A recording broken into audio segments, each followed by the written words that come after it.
కేసీఆర్ కు కాళేశ్వరం కమిషన్ నోటీసులు జారీ చేసింది. మాజీ సీఎంతో పాటు హరీష్ రావు ఈటలకు నోటీసులు ఇచ్చింది. 15 రోజుల్లో సమాధానం ఇవ్వాలని కమిషన్ ఆదేశించింది. నిన్న కాళేశ్వరం కమిషన్ విచారణ గడువును రాష్ట్ర సర్కారు పెంచిన కొన్ని గంటల్లోనే మాజీ సీఎం కేసీఆర్తో పాటు హరీష్ ఈటలకు నోటీసులు ఇవ్వడం సంచలనంగా మారింది. June 5గా KCR, June 6న Harish Rao, June 9న Etela Rajender విచారణకు రావాలని నోటీసులో స్పష్టం చేసింది.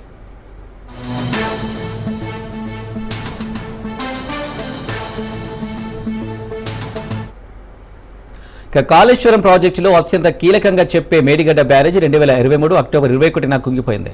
బ్యారేజ్లోని 7వ బ్లాక్ మీటరున్నర మేర భూమి లోపలికి కూరుకుపోయింది. దీనిపై అటు national dam safety authority NDSA, ఇటు విజిలెన్స్ డిపార్ట్మెంట్లు విచారణ పూర్తి చేసి నివేదికలు సమర్పించాయి. Supreme court retired judge justice Pinaki Chandra Ghose చైర్మన్గా 2024 మార్చి 13న కాళేశ్వరం జ్యుడిషియల్ కమిషన్ను రేవంత్ సర్కార్ ఏర్పాటు చేసింది.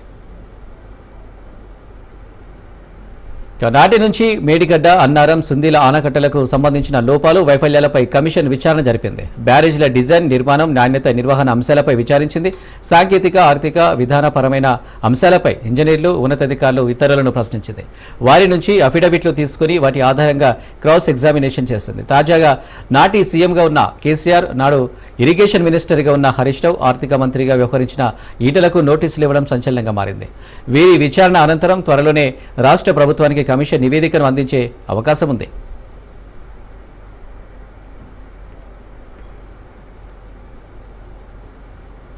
మాజీ సీఎం కేసీఆర్తో మాజీ మంత్రి హరీష్ రావు సమావేశమయ్యారు. ఎర్రవల్లిలోని కేసీఆర్ ఫామ్ హౌస్లో జరిగింది. కాళేశ్వరం కమిషన్ విచారణకు హాజరు కావాల్సి ఉండడంతో ఈ సమావేశానికి రాజకీయంగా ప్రాధాన్యత ఏర్పడింది. కాళేశ్వరం ఎత్తిపోతల పథకంలో భాగంగా నిర్మించిన బ్యారేజ్ల నిర్మాణంలో అక్రమాలు జరిగాయన్న ఆరోపణలపై జస్టిస్ PC ఘోష్ నేతృత్వంలోని కమిషన్ విచారణ జరుపుతుంది. ఈ క్రమంలోనే కేసీఆర్కు జూన్ 5న విచారణకు హాజరు కావాలని కమిషన్ నోటీసులు జారీ చేసింది. కేసీఆర్తో పాటు గత ప్రభుత్వంలో కీలక బాధ్యతలు నిర్వర్తించిన హరీష్ రావు, ప్రస్తుత బీజేపీ ఎంపీ ఈటల రాజేందర్లకు కూడా కమిషన్ నోటీసులు పంపింది.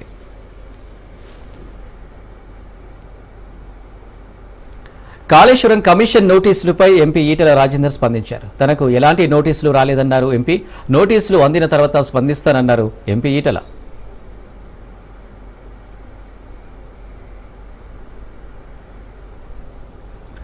ప్రజల కోసం ప్రాణాలను పణంగా పెట్టి పోరాడిన ప్రజానాయకుడు కేసీఆర్కు రాజకీయ దురుద్దేశంతో కుట్రపూరితంగా రేవంత్ రెడ్డి ప్రభుత్వం ఏర్పాటు చేసిన కాళేశ్వరం కమిషన్ నోటీసులు ఇవ్వడాన్ని తీవ్రంగా ఖండిస్తున్నామని బీఆర్ఎస్ ఎమ్మెల్సీ కవిత అన్నారు. అది కాళేశ్వరం కమిషన్ కాదు, కాంగ్రెస్ కమిషన్ అని మరోసారి తేటతెల్లమైందని విమర్శించారు.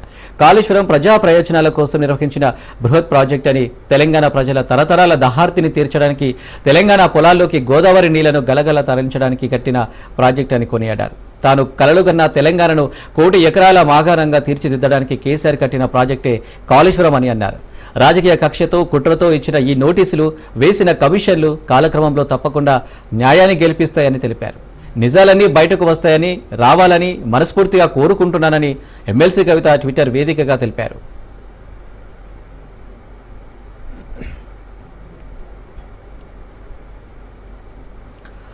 కాళేశ్వరం కమిషన్ నోటీసులపై ఎమ్మెల్సీ అద్దంకి దయాకర్రావు స్పందించారు. కాళేశ్వరం ఆనాటి సీఎం, ఇరిగేషన్, ఆర్థిక మంత్రి వివరణ ఇవ్వాల్సిన అవసరం ఉందన్నారు. కాంగ్రెస్ ప్రజాస్వామిక కోణంలో నిర్ణయం తీసుకుంటుందని, అందుకే కమిషన్ వేశామన్నారు. తప్పు ఎవరు చేసినా జైలుకు వెళ్లాల్సిందేనన్నారు. ఈ ముగ్గురు జైలుకు వెళ్లడానికి అన్ని అర్హతలు ఉన్నాయన్నారు. కిషన్ రెడ్డి లాంటి బానిసలు ఉండబట్టే ఈ ప్రాంతానికి తీవ్ర నష్టం జరుగుతుందన్నారు.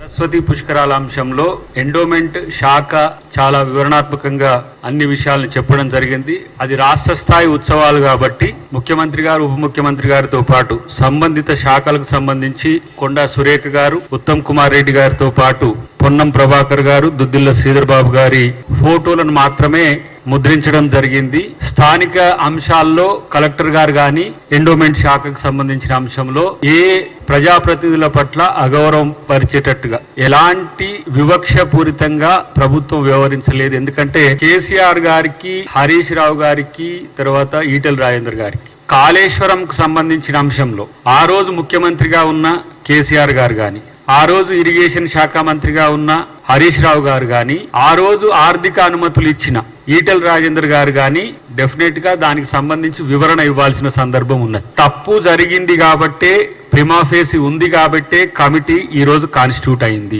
ప్రత్యేకించి ఆ రోజు డిజైనర్ గా లేకపోతే తన రక్తము తన మైండ్ పెట్టినని చెప్పిన కేసీఆర్ గారు కూడా దాని మీద సమాచారం ఇవ్వాల్సిన అవసరం ఉంది. ఎందుకంటే ప్రతి ఒక్కరు కూడా వేలు కేసీఆర్ గారి వైపు చూపుతున్న పరిస్థితి.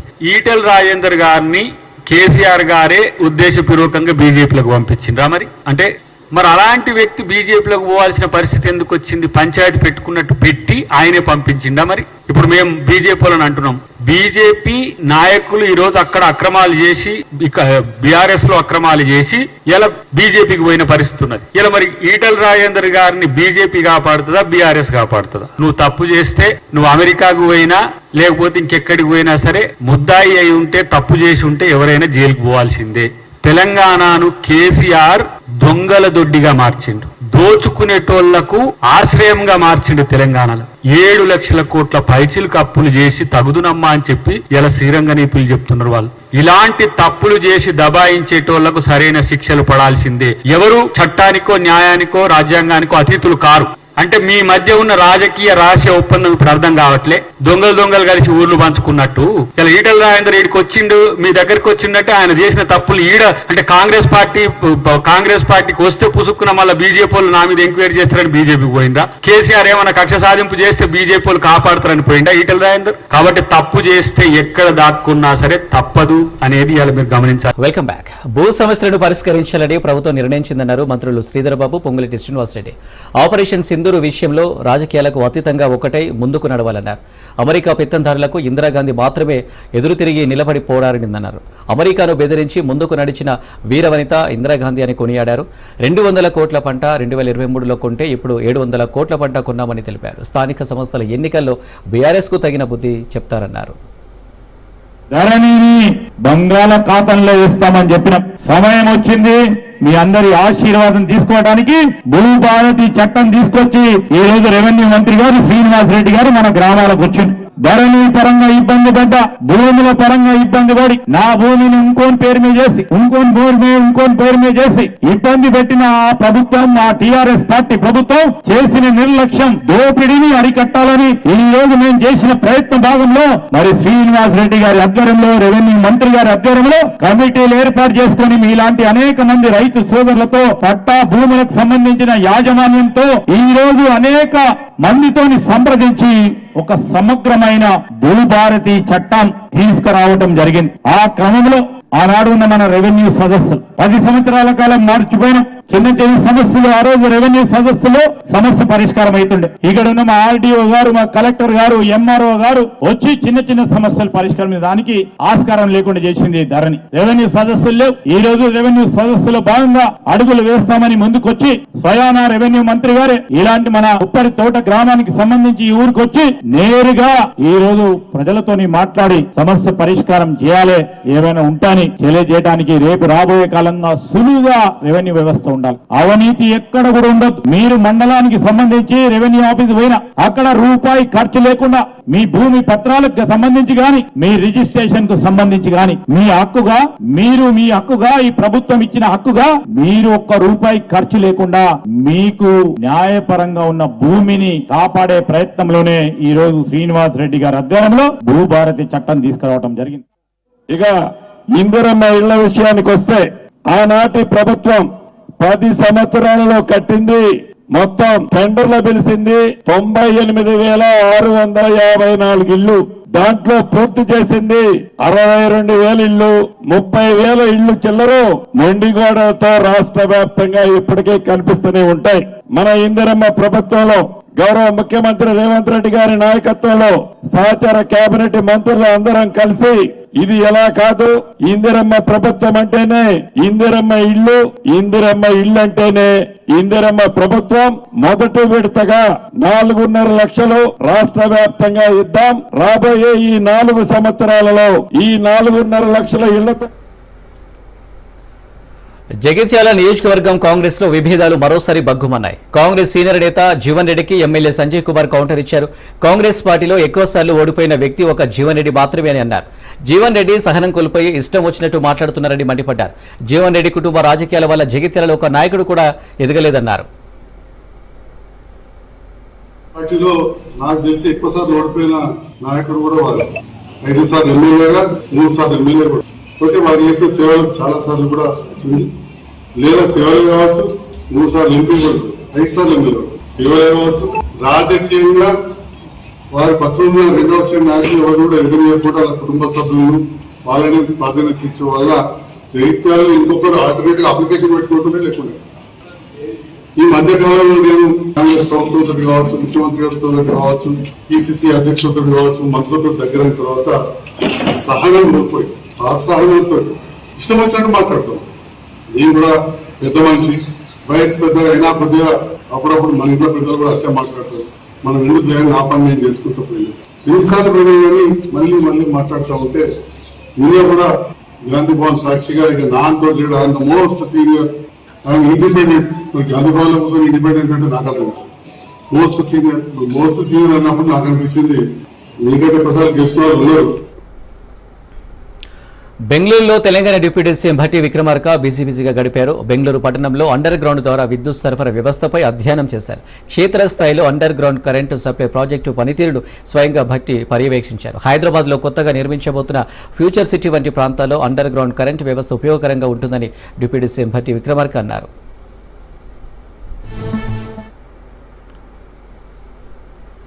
దివ్యాంగులకు తెలంగాణ ప్రభుత్వం శుభవార్త చెప్పింది. దశాబ్దాల సమస్యకు ముగింపు పలుకుతూ ప్రభుత్వం జీవో జారీ చేసింది. వివాహం చేసుకున్న జంటలో ఒకరు దివ్యాంగులుంటేనే గతంలో 1,00,000 వివాహం ప్రోత్సాహం ఇస్తుంది.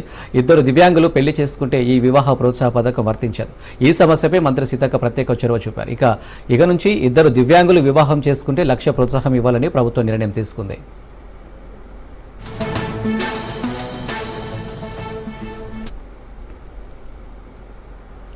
ఏపీలో రేషన్ పంపిణీ విధానంలో రాష్ట్ర ప్రభుత్వం కీలక మార్పులు చేసింది. జూన్ 1 నుంచి రేషన్ షాపుల ద్వారానే రేషన్ సరుకుల సరఫరా జరుగుతుందని మంత్రి నాదెండ్ల మనోహర్ స్పష్టం చేశారు. అయితే 65 ఏళ్లు పైబడిన వృద్ధులకు, దివ్యాంగులకు మాత్రం గతంలో మాదిరిగానే ఇంటికి నేరుగా సరుకులు అందజేస్తామని తెలిపారు. మంత్రివర్గ సమావేశం అనంతరం కేబినెట్ తీసుకున్న నిర్ణయాలను మంత్రి పార్థసారథి కలిసి నాదెండ్ల వెల్లడించారు.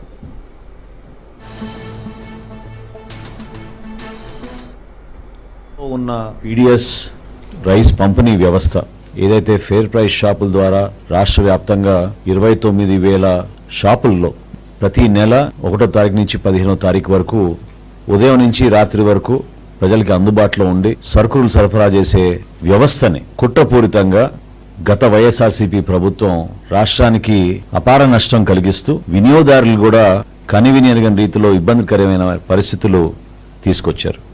ఈ 9,260 ఎండియు వ్యాన్లు ఏర్పాటు చేయడానికి కోసం 1,860 కోట్ల రూపాయలు ప్రజాధనాన్ని దుర్వినియోగం చేశారు. ట్రయల్ ప్రాజెక్టుగా ఇంటింటికి మేము డోర్ డెలివరీ చేస్తామని పెద్ద మాటలు చెప్పిన వారు ఆ ట్రయల్ ప్రాజెక్టు కోసం, పైలట్ ప్రాజెక్ట్ కోసం మరొక 200 కోట్ల రూపాయలు వెచ్చించారు. చివరికి అంతిమంగా వినియోగదారుడికి చెప్పుకోలేని సమస్యలు. ఇంటింటికి ఎక్కడ కూడా డోర్ డెలివరీ జరగలేదు. ప్రతి వీధికి వచ్చి అది కూడా ఆ ఆపరేటర్ కి ఏ విధంగా అనుకూలంగా ఉందో ఆ సమయానికే వచ్చి ఉన్నంతసేపు ఉండి వెళ్ళిపోయే పరిస్థితి ప్రతి ఒక్కరం కూడా మనం చూస్తూనే ఉన్నాం. మనకి ప్రజల్లో తిరుగుతున్నప్పుడు లిక్కర్ కామెంట్స్ పై ఏపీ కేబినెట్ లో చర్చ జరిగినట్లు తెలుస్తుంది. లిక్కర్ స్కామ్ పై మంత్రులు ఎవరు కామెంట్స్ చేయదని ఆదేశించారు సీఎం చంద్రబాబు. ప్రధాని విశాఖ పర్యటన విజయవంతంపై దృష్టి పెట్టాలన్నారు సీఎం చంద్రబాబు. జూన్ 19, 20న యోగా రిహార్సల్స్ ఉంటాయని, జూన్ 21న విశాఖ యోగా డేలో 5 లక్షల మంది పాల్గొనేలా ప్రణాళిక చేయాలన్నారు. అభివృద్ధి కార్యక్రమాలపై మంత్రులు ఫోకస్ పెట్టాలని సూచించారు. మంత్రిమండలి కూడా మన ఆర్మ్డ్ ఫోర్సెస్ చూపిస్తున్న ధైర్య సాహసాలను కానివ్వండి, అదేవిధంగా ప్రధానమంత్రి గారి నాయకత్వంలో భారతదేశం యొక్క శక్తిని ప్రదర్శించినందుకు తీర్మానం ద్వారా చేయటం జరిగింది. మరి ఆంధ్రప్రదేశ్ రాష్ట్ర ప్రజలందరూ కూడా, ఆంధ్రప్రదేశ్ రాష్ట్ర ప్రజలే కాదు దేశం యావత్తు ఆర్మ్డ్ ఫోర్సెస్ వెనకాల ఐక్యంగా నిలబడతామని చెప్పేసి కూడా చెప్పడం జరిగిందని చెప్పేసి మనం చేస్తాను. రాష్ట్ర ముఖ్యమంత్రి శ్రీ నారా చంద్రబాబు నాయుడు దేశ అంతర్గత భద్రతపై AP deputy CM Pawan Kalyan కీలక వ్యాఖ్యలు చేశారు. దేశ సరిహద్దుల్లో సైనికులు ఎంత భద్రంగా దేశాన్ని రక్షిస్తున్నారు, దేశం లోపల అంతర్గత భద్రతలో పోలీసులు కూడా నిరంతరం అప్రమత్తంగా ఉండటం చాలా కీలకమని పవన్ కళ్యాణ్ అన్నారు. పోలీసు సిబ్బంది అప్రమత్తంగా ఉండాలని సూచనలు చేస్తూ లేఖ రాస్తానని పవన్ తెలిపారు. దక్షిణాది రాష్ట్రాలు ఉగ్రవాదుల సున్నితమైన లక్ష్యమని అన్నారు. గతంలో జరిగిన కిరాతక దాడులో తేలిందన్నారు. హైదరాబాదు, కోయంబత్తూరు ప్రాంతాల్లో జరిగిన ఉగ్రదాడులు తలుచుకుంటే ఇప్పటికీ గుండె తరుక్కుపోతుందని అన్నారు. వలసదారుల విషయంలో తగిన నిఘాను ఉంచితే జరగబోయే ప్రమాదాలను నివారించవచ్చని అన్నారు. Kakinada port also I have whatever inputs I had based on that I think especially when a particular person called who been apprehended by joint operation by both Telangana and AP police, I think that's a issue of concern for all of us. And I want to make sure that state police should be vigilant about it. That is one thing, and also state has a fundamental responsibility to make sure internal security is being taken care of. That is one concern I have. I think that's what I had expressed.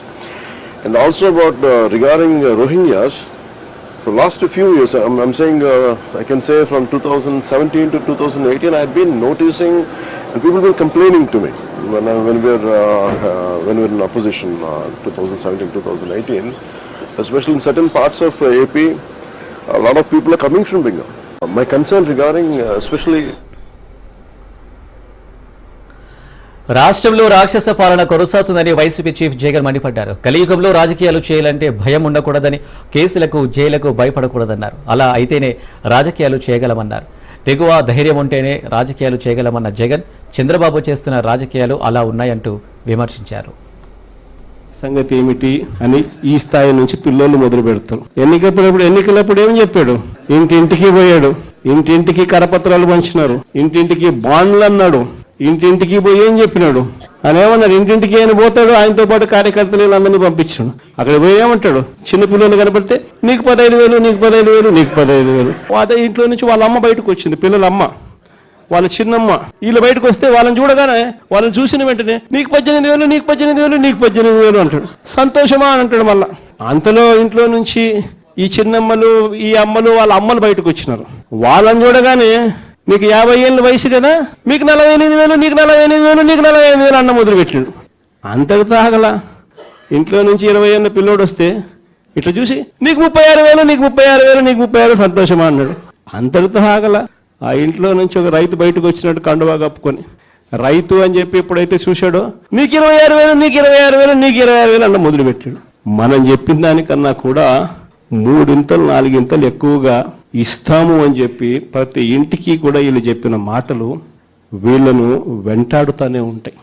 ఏ ఒక్కరూ కూడా ఆయనను ప్రశ్నించే స్వరం వినపడకుండా చేసేందుకు ఈ పెద్ద మనిషి చేస్తా ఉన్న పాలన భయానక పాలన సృష్టించడం. ఆ భయానక పాలన సృష్టించడంలో భాగంగా ఈ రోజు రెడ్ బుక్ రాజ్యాంగం నడుస్తూ ఉంది. ఈ రెడ్ బుక్ రాజ్యాంగంలో ఎవరైనా కూడా గొంతు విప్పుతారు చంద్రబాబు నాయుడుకు వ్యతిరేకంగా అని చెప్పి ఎక్కడ చంద్రబాబు నాయుడు గారికి అనిపించినా వెంటనే ఆ మనిషి గొంతు పట్టుకోవడం, ఆ నులిపేయడము అనేది ఎలా అనేది మాత్రమే చేస్తూ ఉన్నారు. మొట్టమొదటిసారిగా చూస్తూ ఉన్నాం మ్యానుఫ్యాక్చర్డ్ విట్నెస్లు. అంటే ఒక నేరంతో ఒక మనిషికి సంబంధం ఉండదు, కానీ ఏకంగా వీళ్ళకి సంబంధించిన ఒక వ్యక్తిని క్రియేట్ చేస్తున్నారు. ఆయన చేత ఆయనను అప్రూవర్ అంటున్నారు, ఆయన చేత ఇష్టం వచ్చిన మాటలు మాట్లాడిస్తున్నారు, ఒక ఎవిడెన్స్, మ్యానుఫ్యాక్చర్డ్ ఎవిడెన్స్ క్రియేట్ చేయిస్తున్నారు. ఆ మనిషితో ఈ మనిషి పేరు చెప్పిస్తున్నారు, ఈ మనిషిని ఇలా అరెస్ట్ చేస్తా ఉన్నారు. ఇంతవరకు ఎప్పుడు హిస్టరీలో ఇటువంటి కార్యక్రమాలు ఎప్పుడు జరగల. ఒక తప్పుడు సాంప్రదాయానికి పెద్ద మనిషి చంద్రబాబు నాయుడు గారు ఈ రోజు ఎవడెవడైతే మీకు అన్యాయం చేశాడో పర్వాలా, అన్యాయం చేయండి, చేయించుకుంటాం, టైం మీది, కానియండి, కొట్టండి అని చెప్పండి. ఆడు ఎవడు ఏం చేస్తా ఉన్నాడు పేరు రాసుకోండి. రెడ్ బుక్ అని నేను చెప్పను కానీ పేరైతే రాసుకోండి, మీరు ఏ బుక్ లో రాసుకున్నా పర్వాలా. దాని తర్వాత మాత్రం అన్యాయం చేసినోనికి సినిమా మాత్రం మనం చూపిస్తామని. ఆ మనిషి రిటైర్డ్ అయి ఉన్నా కూడా లాక్కొని వస్తా, ఆ మనిషి దేశం విడిచిపెట్టిపోయినా లాక్కొని వస్తా. ఎవరిని వదిలిపెట్టేది ఉండదు. ఒక్కొక్కడికి మాత్రం సినిమా మాత్రం ఎలా చూపించానో అలా చూపిస్తామని మాత్రం చెప్తాను. ఖచ్చితంగా ఏదైతే నాటుతున్నారో, ఏదైతే ఇత్తుతున్నారో, ఇది రెండింతలు వీళ్ళకు పండే కార్యక్రమం కూడా జరుగుతుందని మాత్రం ప్రతి కార్యకర్తకు గట్టిగా. జీవీఎంసీ డిప్యూటీ మేయర్ పీఠాన్ని కూటమి కైవసం చేసుకుంది. 64వ డివిజన్కు చెందిన జనసేన కార్పొరేటర్ దల్లి గోవిందారెడ్డి డిప్యూటీ మేయర్గా ఎన్నికయ్యారు. 59 మంది సభ్యుల కోరంతో సమావేశం నిర్వహించగా ఆయన ఏకగ్రీవంగా ఎన్నికైనట్లు ఎన్నికల అధికారి మయూర్ అశోక్ ప్రకటించారు.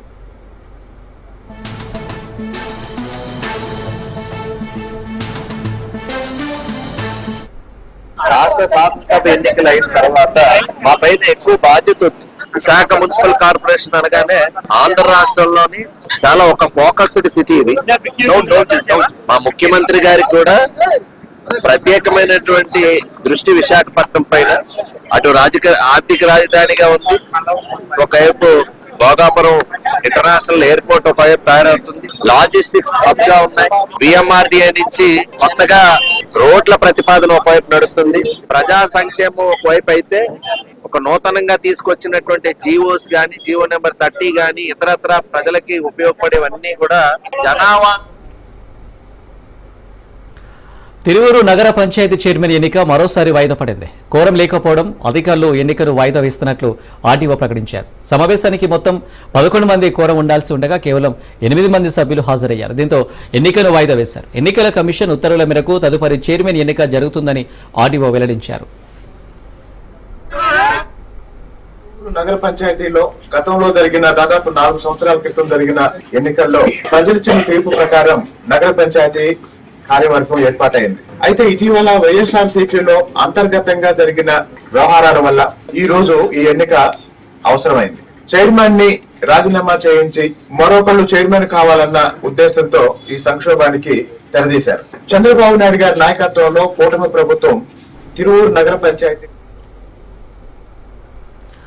పార్వతీపురం ఎమ్మెల్యే విజయచంద్ర వివాదాస్పద వ్యాఖ్యలు చేశారు. తహసీల్దార్ జయలక్ష్మిపై అసభ్య పదాజాలంతో ఎమ్మెల్యే బోనెల చెలరేగిపోయాడు. ఆమె ఒక డ్రామా ఆర్టిస్ట్ అని, నటనకు పంపిస్తే ఆస్కార్ అవార్డు వస్తుందని ఇష్టానుసారంగా మాట్లాడారు. మరొక యాక్టింగ్ పంపిస్తే ఇంకా పనికొస్తుందన్నారు. ఆమెతో మాట్లాడదామని ట్రై చేస్తే ఎత్తలేదు. దీనిని సీరియస్గా తీసుకోవడం జరిగింది. రేపు ఆల్రెడీ రెవెన్యూ మంత్రి గారికి కూడా చెప్పడం జరిగింది. ఇమీడియట్గా ఇలాంటి కరప్టెడ్ ఆఫీసర్స్ని, మెంటల్ బ్యాలెన్స్ లేని ఆఫీసర్స్ని జిల్లాలోనే కాదు అసలు సర్వీస్కి అవసరం లేదనే విషయాన్ని మీడియా ద్వారా కలెక్టర్కి అలాగే అడ్మినిస్ట్రేటివ్ ఆఫీసర్స్కి తెలియజేస్తున్నాను. రేపటికల్లా ఆమె చేసిన ఫాల్స్ ఎలిగేషన్కి క్షమాపణ, లిఖితపూర్వకంగా క్షమాపణ ఇవ్వాలి. రెండోది, ఇవ్వలేని పక్షంలో ఆమెను ఎక్కడికి పంపించాలో అక్కడ పంపించడం జరుగుతుంది. లీగల్గా నాకున్న రైట్స్ ప్రకారం ప్రజాప్రతినిధిగా ప్రివిలేజ్ కమిటీకి పంపించడం జరుగుతుంది. నాకు తెలిసినంత వరకు ఆమె ఈ ఉద్యోగానికి అనర్హురాలు, ప్రజలకి సాయం చేయలేని ప్రజాసేవకురాలు. అంటే వీళ్ళందరికీ ఒకటే చెప్తున్నా, ఈమె ద్వారా ఇన్సిడెంట్ ద్వారా మిగతా వాళ్ళకు కూడా చెప్తున్నా, ఎవరైతే ఎంప్లాయీస్ ఉన్నారో we are all under public servants అనేది గుర్తుపెట్టుకోండి. ఇక్కడ ఎవరు రాజులు కాదు. ప్రజల సమస్య తీర్చుకున్న, ప్రజల దగ్గర డబ్బులు తీసుకుంటే ప్రతి ఒక్కరికి ఇదే పరిస్థితి ఉంటుంది చెప్పిన విషయాన్ని. టీటీడీ చైర్మన్ అధ్యక్షతన సమావేశమైన ధర్మకర్తల మండలి పలు కీలక నిర్ణయం తీసుకుంది. సీఎం చంద్రబాబు ఆదేశాల మేరకు తిరుమల కొండల్లో ఉన్న పచ్చదనాన్ని అటవీ శాఖ ద్వారా 68.14% నుంచి 80% పెంచేందుకు నిర్ణయం తీసుకున్నట్లు తెలిపారు. అటవీ ప్రాంతంలో పచ్చదనం పెంచేందుకు టీటీడీ 4 కోట్లు ఇచ్చేందుకు పాలక మండలి ఆమోదం తెలిపింది. రాజ్ న్యూస్ కథనాలకు మెట్రో అధికారులు స్పందించారు. మెట్రో ఛార్జీల పెంపుపై ప్రయాణికులు తీవ్ర ఆందోళన వ్యక్తం చేశారు. పెంచిన మెట్రో ఛార్జీలు రద్దు చేయాలని ప్రయాణికులు డిమాండ్ చేశారు. దీంతో ఎల్ఎన్టీ దిగొచ్చింది. పెంచిన మెట్రో ఛార్జీలలో 10% రాయితీ కల్పిస్తూ ఎల్ఎన్టీ నిర్ణయం తీసుకుంది. ఈ రాయితీలు మే 24వ తేదీ నుంచి వర్తించనున్నాయి. మెట్రో రైలు కనీస ఛార్జీ 10 రూపాయల నుంచి 12కు, గరిష్ట ఛార్జీ 60 నుంచి 75 వరకు పెంచింది. పెరిగిన మెట్రో ఛార్జీలు ఈ నెల 17 నుంచి అమల్లోకి వచ్చాయి. మెట్రో ఛార్జీలు పెంచడంతో ప్రయాణికులు తీవ్ర అసహనం వ్యక్తం చేశారు.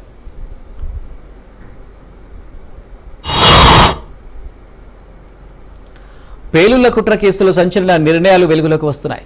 మానవ బాంబుగా మారి పేలుళ్లకు నిందితులు కుట్ర చేశారు.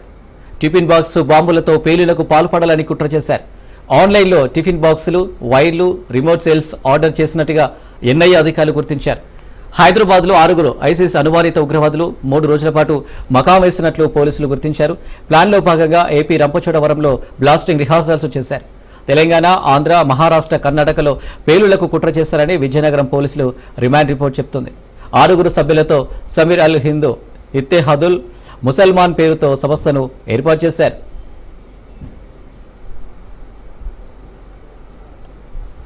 ఇరవై మంది యువకులతో గ్రూప్స్ సిరాజ్ ఏర్పాటు చేశారు. పంజాబ్, రాజస్థాన్తో పాటు పలు రాష్ట్రాల్లో నెట్వర్క్ డెవలప్ చేసేందుకు స్కెచ్ వేశారు. విజయనగరం నుంచి ఆపరేషన్కి పక్కా ప్లాన్ చేసినట్టు పోలీసులు గుర్తించారు. ఇండియాను ఇస్లామిక్ దేశంగా మార్చాలనేదే లక్ష్యంగా ఈ కుట్రకు ప్లాన్ చేసినట్టుగా తెలుస్తుంది. సిరాజ్కు పలువురు సౌదీ వాసులతో పరిచయాలు ఉన్నాయని, నిధులన్నీ సౌదీ నుంచి వస్తున్నట్లు పోలీసుల అనుమానం వ్యక్తం చేస్తున్నారు. గూఢచర్యం కేసులో యూట్యూబర్ జ్యోతి మల్హోత్రాను అధికారులు విచారించారు. అయితే విచారణలో జ్యోతి మల్హోత్రా సహకరించలేదని తెలుస్తుంది. అధికారుల ప్రశ్నలకు జ్యోతి మల్హోత్రా మౌనంగానే ఉన్నారని, ఎలాంటి సమాధానం చెప్పలేదని సమాచారం. వీసా కోసమే పాక్ హై కమిషన్కు వెళ్లానని చెప్తున్నట్లుగా తెలుస్తుంది. పాకిస్తాన్కు స్పాన్సర్ చేసిన పర్యటనల కోసం రాయబార కార్యాలయం ఆహ్వానించిందని జ్యోతి మల్హోత్రా చెప్పినట్లుగా సమాచారం. గోల్డ్ స్మగ్లింగ్ కేసులో కన్నడ నటి రణ్యారావుతో పాటు తరుణ్ రాజ్ కొండూరుకు బెంగళూరు కోర్టు బెయిల్ మంజూరు చేసింది. ఆర్థిక నేరాల ప్రత్యేక కోర్టు ఇద్దరికి షరతులతో కూడిన బెయిల్ మంజూరు చేసింది. 2 లక్షల చొప్పున వ్యక్తిగత బాండ్, 2 పూచీకత్తులతో బెయిల్ ఇచ్చింది. అధికారులు పిలిచిన సమయంలో తప్పనిసరిగా విచారణకు హాజరు కావాలని ఆదేశించింది. సాక్ష్యాలను తారుమారు చేసేందుకు ప్రయత్నించొద్దని, దర్యాప్తు అధికారులకు సహకరించాలని, కోర్టు నుంచి ముందస్తు అనుమతి లేకుండా దేశం విడిచి వెళ్లకూడదని, భవిష్యత్తులో ఇదే తరహాలో నేరాల్లో పాల్గొనవద్దని ఆదేశించింది.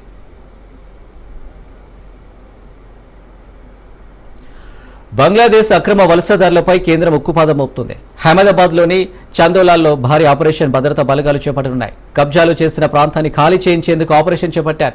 పహల్గా ముగ్గురు దాడి తర్వాత గత నెల 29న చందోలాల్లో తొలి దశలో అక్రమ నిర్మాణాలను తొలగించారు. ఇవాళ 2వ దశ నిర్మాణాల తొలగింపును అధికార యంత్రాంగం చేపట్టనుంది. ఆసియాలో కోవిడ్-19 మళ్లీ విజృంభిస్తుంది. ఆగ్నేయాసియాలోని అనేక ప్రధాన నగరాల్లో కోవిడ్ కేసులు విపరీతంగా పెరుగుతున్నాయి. రోగ నిరోధక శక్తి క్షీణించడం, వైరస్ ఉత్పరివర్తనలు మరోసారి కోవిడ్ కేసుల పెరుగుదలకు కారణమని చెబుతున్నారు. భారత్లో కూడా కోవిడ్ కేసులు క్రమంగా పెరుగుతున్నాయి.